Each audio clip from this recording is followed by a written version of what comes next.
This is a Lexus NX 450h Plus, and it's one of the best mid-size luxury SUVs on the market anywhere today. And in the next few minutes, I'm going to qualify that very bold statement. Welcome to Nobby on Cars. Let's check it out. First things first, a Lexus Nose, a classic Lexus Nose that protrudes right out the front of the car.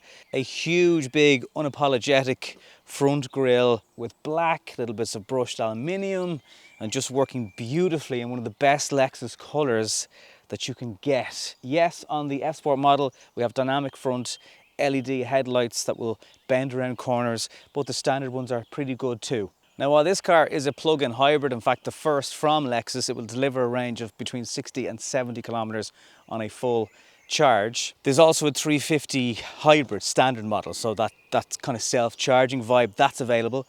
That version is just over €62,000. This version, you've got to add on about another 9 to get to the F Sport model, complete with 20-inch alloy wheels. There's a kind of a grey metallic vibe off them.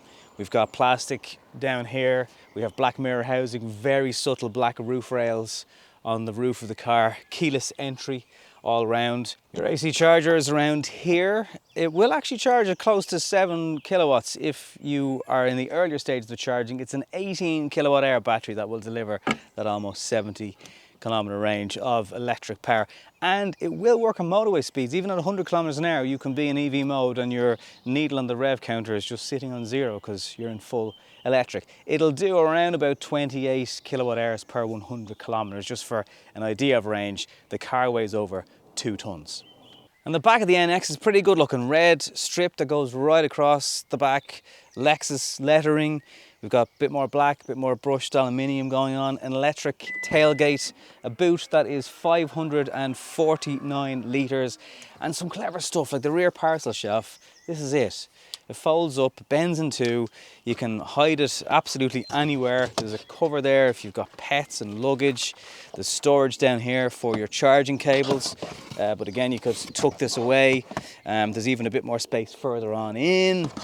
It's a very flexible boot, and I just love this kind of simple stuff. And even if you were to leave that on, it's totally flexible on the inside. So parents, they have thought of things. You've got hooks that can carry up to 4 kilos. You've got storage nets and a flush lip if you're loading stuff in and out of the boot. So top job all around.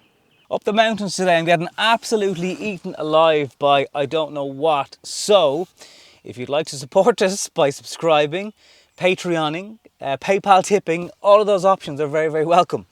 Plenty of space back here. We've got an almost flat floor, not quite flat. Some vents for air, heated seats on exterior seats, that is in certain specific models. You've got loads of charging options down here, 3 solutions, including 2 USB-Cs. Very decent size armrests. Roof height is good. Obviously, there's no glass roof in this car. If there was, it would probably impede a little bit, but I think generally you're okay. Oh, look at that. Even the way the headrest move is different. Plenty of space under the seats for feet, and I think rear passengers will actually be very comfortable because you've got a bit of thigh support and you can stick your feet under the seat. You'd be surprised how often you can't do that in today's cars.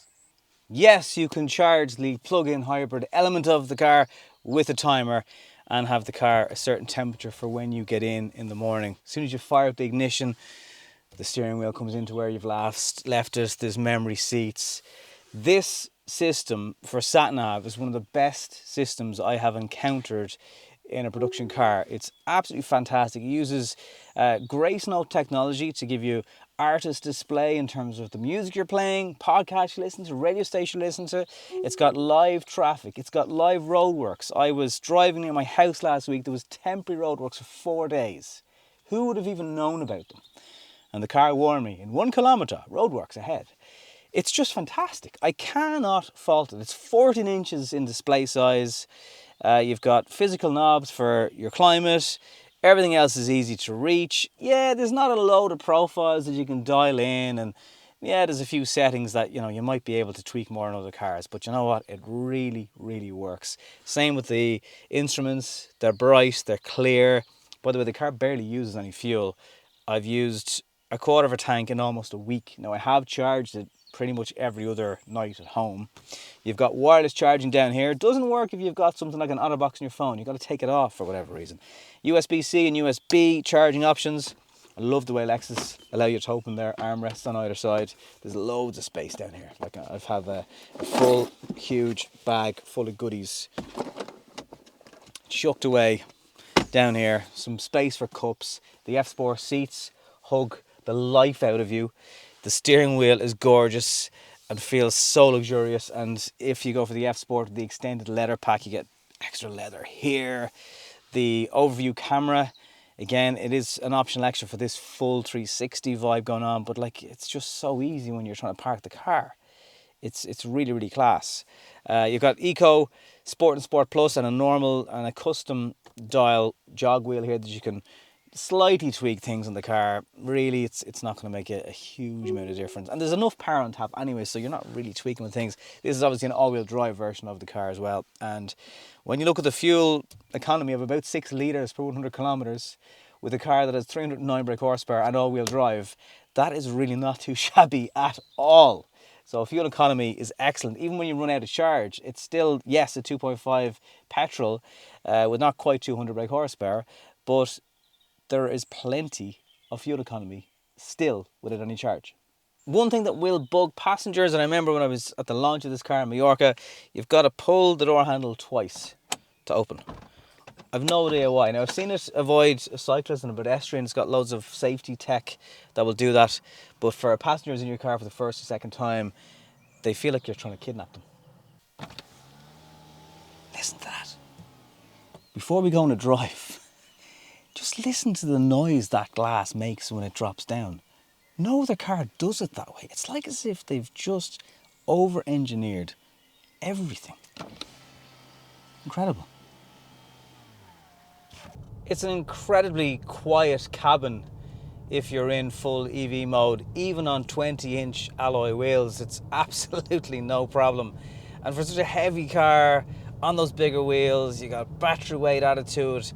It's just so gentle over any sort of a bump, even at sort of 60 kilometers. Suspension just handles it totally in its stride. It has plenty of grip, obviously being all-wheel drive. And even in an F-Sport model, you might be massively expecting a car that is going to power through corners, but it still handles pretty well, actually, even through a corner with a bit of speed on it. The brakes do a good job at bringing the car to a stop or bleeding off speed as required.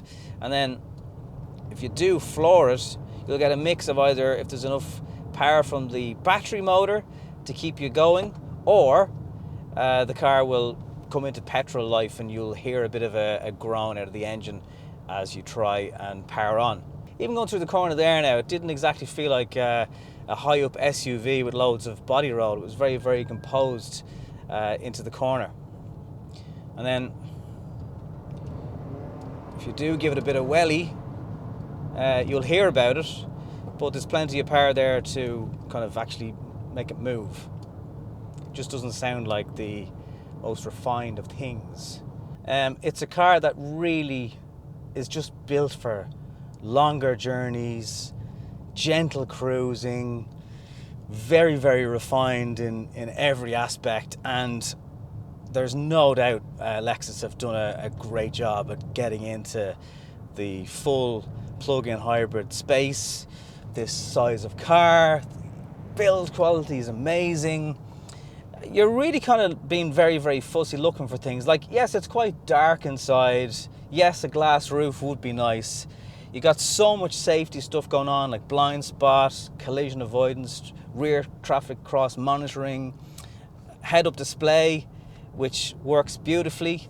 And at first, messing around with it, the little kind of panel on the steering wheel, I was fiddling around with that, and it's like, oh, it's real, it's moving off different things. But actually, once you get used to it, it's very easy to just navigate it, be it a radio station change or your radar distance between the car and front, and you can do it without taking your eyes off the road at any point. You can do it all from looking straight out the windscreen. It's just a great way of doing things without having to take your eye off the road or mess around with screens.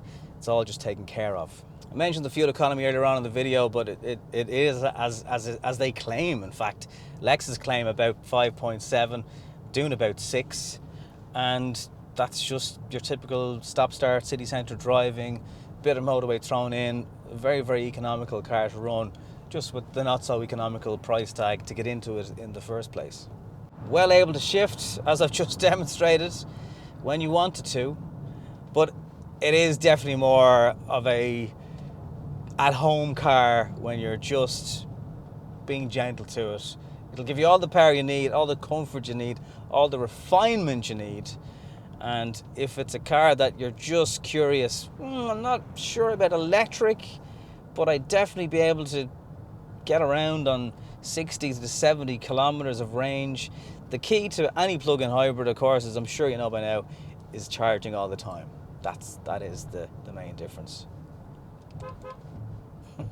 There's some people sitting on a wall or up the mountains. Their source of entertainment on a Sunday afternoon is waving at cars. I mean, to be so innocent again. I think you've got to shortlist this if you're looking for this style of car. You love something that's a little bit less common. You love the refinement. I mean, I'm only reviewing Lexuses on the channel about a year, and I just really, really love them. I didn't have huge experience of them from car ownership, or I had one or two mates that had them over the years. So I kind of went in with a blank canvas in my head of what a Lexus is when I first started poking around at them for the channel. And I really just think they're top of their game. They just make fantastic cars. Their interiors are fantastic. And there's just something that has a bit of class about them. And in this NX model, they've got it spot on.